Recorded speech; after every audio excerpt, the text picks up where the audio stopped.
Cyber নিরাপত্তা আইন হল এমন একটি আইন যা ডিজিটাল বা ইলেকট্রনিক মাধ্যমে সংঘটিত অপরাধ শনাক্তকরণ, প্রতিরোধ, দমন এবং এসব অপরাধের বিচার নিশ্চিত করার উদ্দেশ্যে প্রণীত হয়। সাইবার নিরাপত্তা আইন ২০২৩, সাইবার সিকিউরিটি অ্যাক্ট ২০২৩ হল বাংলাদেশের একটি আইন যা বিতর্কিত ডিজিটাল নিরাপত্তা আইন ২০১৮, ডিজিটাল সিকিউরিটি অ্যাক্ট ২০১৮ বাতিল করে তার স্থলাভিষিক্ত করা হয়েছে। সাইবার নিরাপত্তা আইন ২০২৩-এর কিছু মূল বিষয়বস্তু হল: ডিজিটাল নিরাপত্তা আইনের বাতিল।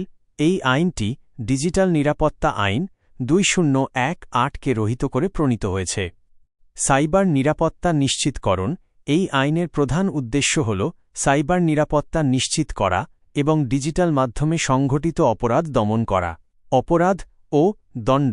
এতে বিভিন্ন সাইবার অপরাধ এবং সেগুলোর জন্য শাস্তির বিধান রয়েছে, যেমন গুরুত্বপূর্ণ তথ্য পরিকাঠামোতে বেআইনি প্রবেশ, কম্পিউটার সিস্টেমের ক্ষতিসাধন, ডিজিটাল বা ইলেকট্রনিক জালিয়াতি ও প্রতারণা, পরিচয় প্রতারণা বা ছদ্মবেশ ধারণ এবং আক্রমণাত্মক, মিথ্যা বা ভীতি প্রদর্শনমূলক তথ্য প্রকাশ বা প্রেরণ। জাতীয় সাইবার নিরাপত্তা এজেন্সি। এই আইনে একটি জাতীয় সাইবার নিরাপত্তা এজেন্সি গঠনের কথা বলা হয়েছে, যা সাইবার নিরাপত্তা নিশ্চিত করার জন্য কাজ করবে। জাতীয় সাইবার নিরাপত্তা কাউন্সিল সাইবার নিরাপত্তা সংক্রান্ত নীতি ও পরিকল্পনা প্রণয়নের জন্য একটি জাতীয় সাইবার নিরাপত্তা কাউন্সিল গঠনের বিধানও এতে রয়েছে। গুরুত্বপূর্ণ তথ্য পরিকাঠামো। দেশের গুরুত্বপূর্ণ তথ্য পরিকাঠামোর নিরাপত্তা নিশ্চিত করার জন্য বিশেষ বিধান রয়েছে। তবে সাইবার নিরাপত্তা আইন ২০২৩ ও বিভিন্ন মহল থেকে সমালোচিত হয়েছে।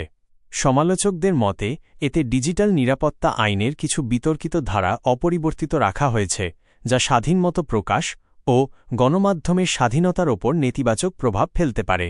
বিশেষ করে মানহানি, ধর্মীয় অনুভূতিতে আঘাত এবং অফিসিয়াল সিক্রেটস অ্যাক্ট ১৯২৩ সম্পর্কিত অপরাধের ধারাগুলো নিয়ে উদ্বেগ প্রকাশ করা হয়েছে। বাংলাদেশে সাইবার নিরাপত্তা আইনের ব্যবহার ও অপব্যবহার দুটি ভিন্ন দিক তুলে ধরে। আইনটি মূলত সাইবার অপরাধ প্রতিরোধ, ডিজিটাল অবকাঠামোর সুরক্ষা এবং সাইবার জগতের বিশৃঙ্খলা দূর করার জন্য তৈরি হয়েছে। তবে এর অপব্যবহার নিয়ে রয়েছে ব্যাপক সমালোচনা। সাইবার নিরাপত্তা আইনের ব্যবহার। সাইবার নিরাপত্তা আইন ২০২৩-এর মূল লক্ষ্য হল সাইবার নিরাপত্তা নিশ্চিত করা। এর কিছু প্রধান ব্যবহার নিচে তুলে ধরা হল: গুরুত্বপূর্ণ ডিজিটাল অবকাঠামো রক্ষা।